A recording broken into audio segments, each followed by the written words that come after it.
Hello everyone, welcome you all in your own channel Learn Everything. So next ਅਸੀਂ matrix determinants कर रहे थे ਉਹਦੇ ਵਿੱਚ ਆਪਾਂ ਦੇਖਾਂਗੇ eigenvalues and eigenvector of matrix. ਦੇਖੋ ਬਹੁਤ ਇੰਪੋਰਟੈਂਟ ਟੌਪਿਕ ਹੈਗਾ, ਮਾਸਟਰ ਕੇਡਰ ਦੇ ਵਿੱਚੋਂ ਕੁਐਸਚਨ ਆਇਆ ਹੋਇਆ ਸੀ। ਠੀਕ ਹੈ, ਸੋ ਲੈਟਸ ਸਟਾਰਟ ਕਰਦੇ ਹਾਂ eigenvalues and eigenvector of matrix. ਦੇਖੋ ਲੈਟ ਏ ਕੋਈ ਸਕੁਅਰ ਮੈਟ੍ਰਿਕਸ ਹੈ ਜਿਹਦਾ ਆਰਡਰ ਹੈਗਾ n over a field F, ਮਤਲਬ ਕੋਈ ਫੀਲਡ ਐਫ ਆ, ਉਹਦੇ ਵਿੱਚ ਇੱਕ ਏ ਸਕੁਅਰ ਮੈਟ੍ਰਿਕਸ ਆ ਜਿਹਦਾ ਆਰਡਰ ਕੀ ਆ n, ਤੇ ਤੁਸੀਂ ਉਹਦੇ ਵਿੱਚੋਂ ਇੱਕ ਸਕੇਲਰ ਕੱਢ ਦਿਓ ਲੈਮਡਾ, ਉਹ ਵੀ ਬਿਲੋਂਗ ਕਰਦਾ ਇਸੇ ਫੀਲਡ ਨੂੰ। ठीक है, लैम्डा इज़ स्केलर, कोई स्केलर है जो फील्ड ए से नू ठीक है बिलोंग करता। इनू असी आइगन वैल्यू कवांगे ए दी, इनू ए दी आइगन वैल्यू कवांगे कदों जदों उत्थे एग्जिस्ट करे एक नॉन जीरो n क्रॉस 1 दी कॉलम मैट्रिक्स ए वाली। ठीक है, इनू आपां ए दी आइगन वैल्यू कदों कवांगे जदों उत्थे एक की एग्जिस्ट करे, की करे exist non zero n cross 1 दी column matrix x such that इस तरह एग्जिस्ट करे कि ए एक्स के इक्वल टू हो जाए लैम्डा एक्स। क्लीयर होया तुहानूं? सब तो पहला ये ही क्वेश्चन कई बार बन जाता, डेफिनेशन के ही क्वेश्चन बन जाता। अगेन क्लीयर करवानी मैं कि एक फील्ड दे विच्चों तुसीं एक मैट्रिक्स कढ़ दिओ A is the square matrix of order n over a field F. Let's say मतलब मैं हुण तुहानूं इमेज क्रिएट करके दस रही हाँ कि ओवर अ फील्ड एफ आ, लेट्स से तुसीं इदां ला लो, तो उत्थे एक लैम्डा जिहनूं बिलोंग अल्फा बिलोंग करदा एफ नूं, this sorry lambda this is the lambda belongs to F. इनू असी इहदी आइगन वैल्यू कदों कवांगे इफ देयर एग्जिस्ट एक उत्थे इदां दी मैट्रिक्स एग्जिस्ट करे n क्रॉस 1 दी column matrix such that A X equal to की हो जाए lambda X. Clear, A X equal to lambda X clear हो गया होगा। Non zero column matrix X is called eigen vector. ये जो एक्स है कि कहांगे असीं दा आइगन वैक्टर है इस मैट्रिक्स का, कॉरस्पॉन्डिंग टू उस लैम्डा वैल्यू जी लैम्डा आइगन वैल्यू सी ना उहदे कॉरस्पॉन्डिंग इहदा वैक्टर होएगा एक्स। एक्स की होएगा साडे कोल आइगन वैक्टर। नोट है इहदे विच आइगन वैल्यूज़ के होर नाम की है proper values, characteristics value, latent root, spectral values. Similarly जो आइगन वैक्टर उन्होंने नाम है proper vector, character vector, latent root, spectral vector. ये आंदा पेपर च बहुत बार पूछा जाता कि इन्हूं होर की कहा जाता। ठीक है, नैक्सट नोट है वेरी इंपॉर्टेंट सैट ऑफ जिन्नियां भी करैक्टरिस्टिक्स रूट हुण what is the characteristics root हुणी आप देखा जिन्नियां करैक्टरिस्टिक्स वैल्यू यानी आइगन वैल्यूज़ उन्हें सारे जो जिन्ने भी करैक्टरिस्टिक्स रूट आते ए दे मैट्रिक्स ए दे उन्होंने बोलते हैं स्पैक्ट्रम ऑफ मैट्रिक्स। ये भी पूछा जा सकता। देखो इन्नी ही नॉलेज पहला तो बहुत ज़्यादा इंपॉर्टेंट आ, इनू ही ध्यान नाल नोट डाउन करना, नोट्स बनाना। नैक्सट है करैक्टरिस्टिक्स बहुत इंपॉर्टेंट आ, मास्टर केडर करैक्टरिस्टिक्स क्वेश्चन आ जाता है, वही करवानी है इस वीडियो क्वेश्चन मैं नैक्सट वीडियो प्रैक्टिस करवाने हैं। ठीक है, सब तो पहला characteristics of eigen value and eigen vector. N E square matrix A and the transpose A matrix, तो वह ट्रांसपोज हो गया ए दी टी, उन्होंने को सेम आइगन वैल्यूज़ होंगी। क्लीयर, याद रखना कोई भी आइगन वैल्यू इदा पेपर की होंगे कई बार वो मैट्रिक्स दे दिंदा दसदा इहदियां आइगन वैल्यूज़ ए हैगियां ने, तो पूछेगा ट्रांसपोज दी आइगन वैल्यूज़ दसो, तुसीं कड्ढण नहीं बैठना उत्थे। मैं तुहानूं बाद च मैथड भी करावांगी किद्दां आइगन वैल्यूज़ फाइंड आउट करदे आ, तुसीं कड्ढण नहीं बैठना। मैं तुहानूं इत्थे सिंपल मैं तुहानूं दसदी क्वेश्चन जिहड़ा पेपर जाना ना वो आना ही नहीं कड्ढण वाला, वो किहड़ा आना तुहानूं आना प्रॉपर्टीज़ दे विच। सो इन्हां नूं ध्यान नाल करिओ पहलां, तां ही मैं पहलां ये करवाउण लगी हां। बाद में मैथड भी दसांगी नैक्सट वीडियो के फिर सम भी सॉल्व करांगे, प्रॉपर्टीज लगा के सम सॉल्व करांगे, इस ध्यान ना तुसीं देखना है। ठीक है, सो कोई भी स्क्वेयर मैट्रिक्स ए तो ट्रांसपोज है ए दी power T have the same eigenvalues, दोनों दी आइगन वैल्यूज़ की रहिंदियां सेम। जो let's say lambda eigenvalue A दी भी लैम्डा ही होएगी। दूसरा ये बहुत वेरी इंपॉर्टेंट ये हैगा sum of eigen value of any square matrix से, कोई भी स्क्वेयर मैट्रिक्स हैगी है वो जिहड़ियां ओहदियां आइगन वैल्यूज़ आउणगियां, लेट्स से आइगन वैल्यू आउणगियां लैम्डा 1 लैम्डा 2 लैम्डा 3, इन्हां सारियां दा सम किहदे इक्वल टू होएगा ये डायगनल एलीमेंट्स के सम के बराबर ए प्लस बी प्लस सी। क्लीयर, ये आया सी मास्टर केडर क्वेश्चन, उन्हें ये प्रॉपर्टी ने यूज़ किया होया सीगा, आइगन वैल्यूज़ पुछियां सीगियां। उत्थे की कर सकते ही तुसीं डायगनल एलीमेंट का सम करके देख लो, 4 ऑप्शन आ उन्हां च एक ऑप्शन का जे च सम ये बराबर आ गया वो आंसर सीगा। सिंपल सीगा क्वेश्चन, करावांगे नैक्सट जो तुहानूं। ਹੁਣ फिलहाल ही तुसीं याद रखो कि सम ऑफ आइगन वैल्यू जिन्नियां भी आइगन वैल्यू आउणगियां उन्हां दा जोड़ के दे बराबर होएगा डायगनल एलीमेंट्स जिहड़े हैगे आ उन्हां दे। मतलब ट्रेस ऑफ मैट्रिक्स है, what is the trace of matrix sum of diagonal element कीता नहीं तो मैं प्रीवियस करवा के हटी हाँ। नैक्सट प्रॉपर्टी ते चलदे हैं। प्रोडक्ट पहला गल होई सी सम दी, हुण गल हैगी प्रोडक्ट दी। जिहड़ा प्रोडक्ट हैगा आइगन वैल्यूज़ ऑफ मैट्रिक्स से वो किहदे इक्वल टू होएगा डिटर्मीनेंट ऑफ मैट्रिक्स से। ठीक है। मतलब जो प्रोडक्ट होएगा आइगन वैल्यू ऑफ कोई भी मैट्रिक्स है वो जिन्नियां भी आइगन वैल्यू लेट्स λ1 λ2 λ3 इन्हां सारिਆਂ ਦਾ आपस ਦੇ ਵਿੱਚ प्रोडक्ट ਇਹਦੇ इक्वल टू होएगा उस मैट्रिक्स के determinant let's this is a matrix से ਇਹਦੇ डिटर्मिनेंट के बराबर होएगा। नैक्सट λ1 λ2 λ कितनियां n आइगन वैल्यूज है किसी square matrix area for any scalar k की होएगा as equals for eigen value of A is equals to k आई λ1 प्लस के हो जाएगा λ2 प्लस के आई एंड λn अप टू सब जानता रहेगा के एल है। जे के ए मल्टीप्लाई है फिर इन्हों भी मल्टीप्लाई कर दो आइगन वैल्यूज़ में जिस नॉन सिंगुलर है तो जो जो इनवर्स लवेंगे वो वैल्यूज़ भी की हो जाएगी इनवर्स हो जाएगी। ये भी पेपर च आ सकता है क्वेश्चन शायद आया भी सी कि जे सिंपल आइगन वैल्यूज़ दित्तियां वो इनवर्स दी की होंदियां इनवर्स कर दो उन्होंने भी। नैक्सट जी वैरी इंपॉर्टेंट आइगन वैल्यूज़ जो होंदियां ना किसी आइगन वैक्टर के कॉरस्पॉन्डिंग ठीक है। Eigenvalues of eigenvector x1 x2 xn corresponding to distinct eigenvalue λ1 λ2 up to λn of any square matrix वो की होंदी लीनियरली इंडिपेंडेंट की होंदी लीनियरली इंडिपेंडेंट आइगन वैल्यू किसी आइगन वैक्टर दी x1 x2 up to xn corresponding to distinct eigenvalue हर eigenvalue के corresponding λ2 λ up to λn तक वो की होंदी लीनियरली इंडिपेंडेंट। नैक्सट है इफ λ आइगन वैल्यू हैगी किसी स्केयर मैट्रिक्स ए दी दैन आइगन वैक्टर जो कॉरस्पॉन्डिंग होएगा उस आइगन वैल्यू के यूनीक होएगा बहुत ज़्यादा इंपॉर्टेंट पॉइंट है ठीक है। अप टू कॉन्सटेंट मल्टीप्लीकेशन ओदा जोड़ा आइगन वैल्यू हैगी है जी लैम्डा वो यूनीक होएगी vector corresponding to eigen value is unique ठीक है। आइगन वैक्टर जोड़ा कॉरस्पॉन्डिंग उस आइगन वैल्यू दे जे लैम्डा हैगी आ आइगन वैल्यू किसी स्केयर मैट्रिक्स की तो आइगन वैक्टर उसके कॉरस्पॉन्डिंग हमेशा यूनीक रहेगा दो नहीं होंगे यानी यूनीक होएगा एक। नैक्सट प्रॉपर्टीज़ देखते हैं सारिया प्रॉपर्टीज़ बहुत इंपॉर्टेंट है लैम्डा आइगन वैल्यू हैगी किसी नॉन सिंगुलर मैट्रिक्स की दैन इतने लिखा प्रूफ तुम याद रखना तो determinant A upon alpha is eigen value of adjoint A बहुत आता पेपर से क्वेश्चन वो तुम्हें एक मैट्रिक्स दे देगा लेट्स से कोई ए मैट्रिक्स दे देगा वो बोलेगा ये आइगन वैल्यूज़ ये हैगियां ने ठीक है। अल्फा वो आइगन वैल्यू लेट्स से कहता alpha is the eigen value वो पूछेगा ये एडजॉइंट की आइगन वैल्यू दसो हूँ तुम उत्थे एडजॉइंट कड्ढन थोड़ा बैठोगे कितना टाइम लगता एडजॉइंट कड्ढन ठीक है।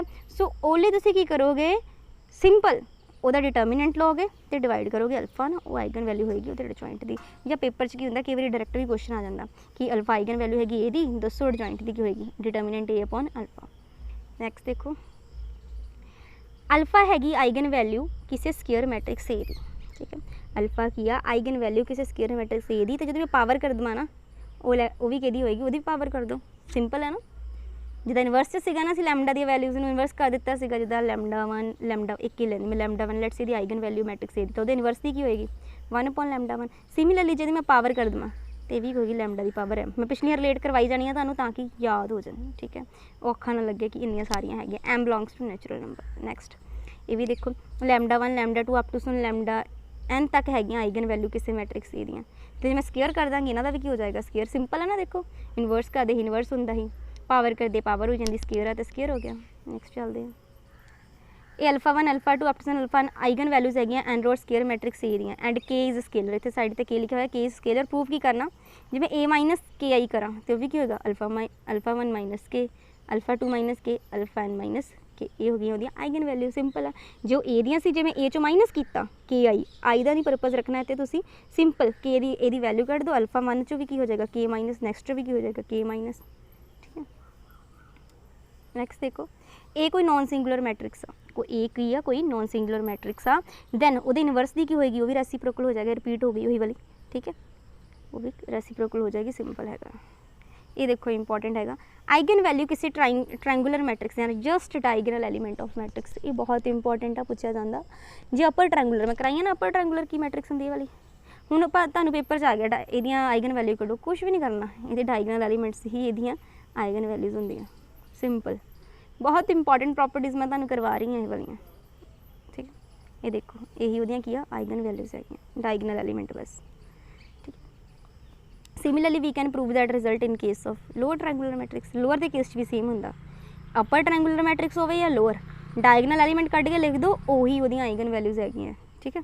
नैक्सट चलते हैं show that eigen value of diagonal matrix just the diagonal elements of a matrix देखो तीन का याद रखियो अपर ट्रायंगुलर लोअर तो डायगोनल मैट्रिक्स तीन तरह दी मैट्रिक्स के डायगोनल एलीमेंट ही ओदियां आइगन वैल्यूज़ होंदियां ठीक है सिंपल है ना। हम देखो मैं पिछले प्रॉपर्टीज़ तुहानूं रिवाइज करावां इनवर्स के केस च की सी इनवर्स हो गया पावर के केस च की सी पावर हो गई ठीक है स्केयर के केस च की सी स्केयर हो गया, इदां होया। सो बट 3 केस आपां कीते, upper triangular, lower triangular and this is the diagonal match. तिन्नां च डायगोनल एलीमेंट ही उहदे आइगन वैल्यू सी। इदां जो रिलेट करके करोगे प्रॉपर्टीज़ औखियां नहीं लगणगियां। क्लीयर, रिलेट करके चीज़ां नूं करिया करो। नैक्सट देखो, लैमडा आइगन वैल्यू हैगियां स्केयर मैट्रिक्स ए दियां, दैन लैमडा इनवर्स की होएगी आइगन वैल्यू ऑफ लैमडा दा conjugate sorry is the eigen value of A दी पावर थीटा। यानी जे तुहानूं उहने ए दियां देतियां, ए दी पावर थीटा दा पुछ लिया, वो की होएगा उहदा कॉन्जुगेट ले लेना just. Next, prove that real square matrix has a non real eigen value in conjugate pair. जिहड़ी रियल स्केयर मैट्रिक्स हुंदी है ना कोई भी, ਉਹਦੇ ਕੋਲ नॉन रियल आइगन वैल्यूज़ ਹੁੰਦੀਆਂ बट इन कॉन्जुगेट पेयर्स च होणगीਆਂ। ये याद रखना, कई बार पूछ लेंदे। नैक्सट देखो, if A and P be the square matrix of same type, दोनों सेम टाइप दी हैं, ठीक है, and P be the invertible, P invertible हैगी है मैट्रिक्स, तुहानूं दस चुकी हूँ मैं ये बारे। Then show that matrix A and P inverse A P inverse A P have the same eigen value, तां की होएगा ए तो पी इनवर्स ए पी, क्योंकि पी इनवर्टिबल हैगी है तो मैं इधर इधर मल्टीप्लाई करना तो कोई फर्क नहीं पैना, सेम ही रहनी आइगन वैल्यूज़। क्लियर, इनवर्स से समझ लो, तुम इदा याद रखियो, समझ लो कैंसल ही होंगे, सेम ही रहणगे। ठीक है, show that at least one latent root of every singular matrix is zero. मतलब कोई भी सिंगुलर मैट्रिक्स है ना, एटलीस्ट उसका एक लेटेंट रूट है, यानी एक आइगन वैल्यू तो वो जीरो होएगी ना, एक तो रूट उसका जीरो होएगा, याद रखना। ठीक है, next, prove that any two characteristics vector corresponding to two distinct characteristics root of a unitary matrix are orthogonal। बहुत ज़्यादा वेरी इंपॉर्टेंट प्रॉपर्टी हैगी है कि जिहड़े दो करैक्टरिस्टिक्स वैक्टर होंदे ना corresponding to distinct characteristics root दे किसी भी यूनिटरी मैट्रिक्स दे, वो ऑर्थोगोनल होंदे। हमेशा ये पूछा जाता पेपर च। करैक्टरिस्टिक्स रूट यूनिटरी मैट्रिक्स दे यूनिट मॉडुलस हुंदा, ऑर्थोगोनल कीता सी, हुण उहदे विच की आ यूनिट की हुंदे, यूनिट मॉडुलस दे हुंदे। नैक्सट चलते हैं, any two characteristics vector corresponding to two distinct character of Hermitian, Hermitian दे भी ऑर्थोगोनल होंदे। ठीक है, ये देखो आपां हुणे कीता सीगा, corresponding to distinct character unitary matrix दे भी ऑर्थोगोनल सीगे, हरमिशन दे भी की आ गए ऑर्थोगोनल। स्क्यू हरमिशन, ठीक है, हुण इहदा बहुत इंपॉर्टेंट है, तो बहुत ज़्यादा पेपर च पूछा जाता। जिहड़ी स्क्यू हरमिशन होंदी ना, उहदे केस या तो प्योरली इमेजिनरी होणगे या जीरो होंगे, याद रखियो, बहुत ज़्यादा इंपॉर्टेंट है हरमिशन स्क्यू हरमिशन दे।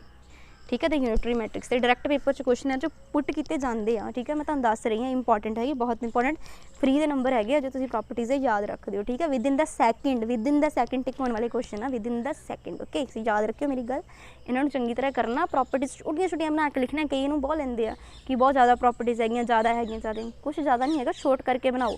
ठीक है, एक जगह लिखो, ये वाली जिदा हूँ जिन्होंने मैच कर दियाँ आपस एक जगह लिख लो, यूनिटरी मैट्रिक्स हरमिशन जो भी है। ठीक है, स्क्यू हरमिशन इंपॉर्टेंट पा लो, जो अलग है थोड़ा, जो कोई अलग होंगे ना थोड़ा उन्होंने इंपॉर्टेंट पा लिया करो, माइंड उन्होंने दिमाग च रखता कि तो इंपॉर्टेंट, क्योंकि इंपॉर्टेंट वर्ड की दिमाग एक इमेज बनी हुई है। क्लीयर, नैक्सट चलते हैं, prove that characteristics root of real matrix A all are real. Real symmetric matrix के की है करैक्टरिस्टिक्स रूट रियल है, सारे के सारे रियल होंगे। Prove that characteristics of Hermitian, Hermitian दे भी रियल है। Any system of eigenvector x1 x2 xn corresponding respective to a system of distinct eigenvalue λ1 λ2 λm हैगी, वो लीनियरली इंडिपेंडेंट है। मैं तुहानूं पहलां भी दस चुकी हाँ। ठीक है, वही आ गया दोबारा, क्योंकि मैं बुक्स चो बुक के भी लईआं सारियां प्रॉपर्टीज़ ताकि कोई साड़ी रह ना जाए। लैम्डा आइगन वैल्यू हैगी है n rowed square matrix A दी over a field F if and only if. This is the very important, I think ये मास्टर किडर पूछी भी गई है कि लैम्डा आइगन वैल्यू होवे किसी एन रोड स्केयर मैट्रिक्स दी over a vector field F if and only if. यही कंडीशन है सारे सामने निकलती है। A minus lambda I the determinant is equal to 0। यही सब तो ज़्यादा इंपॉर्टेंट प्रॉपर्टी हैगी आ जो आप स्टार्टिंग यही करते हैं। ओके, नैक्सट सॉरी ये मैं तुहानूं जिन्नियां सी इंपॉर्टेंट वो मैं तुहानूं दस दित्तियां हैं, सारियां ही इंपॉर्टेंट हैगियां। इहनूं ध्यान नाल कर लेना, नोट्स बना लेना। बाकी जो कोई प्रॉपर्टी रह गई होगी या जिन्ने भी सम जोड़े उन्होंने जोड़ियाँ होर प्रॉपर्टीज़ यूज़ होंगे मैं नैक्सट वीडियो बहुत ही जल्दी लैके आवांगी। ठीक है, जो तुहानूं वीडियो पसंद आई लाइक एंड कमेंट करके मैंने जरूर दस्सिया करो। Thanks for watching the video.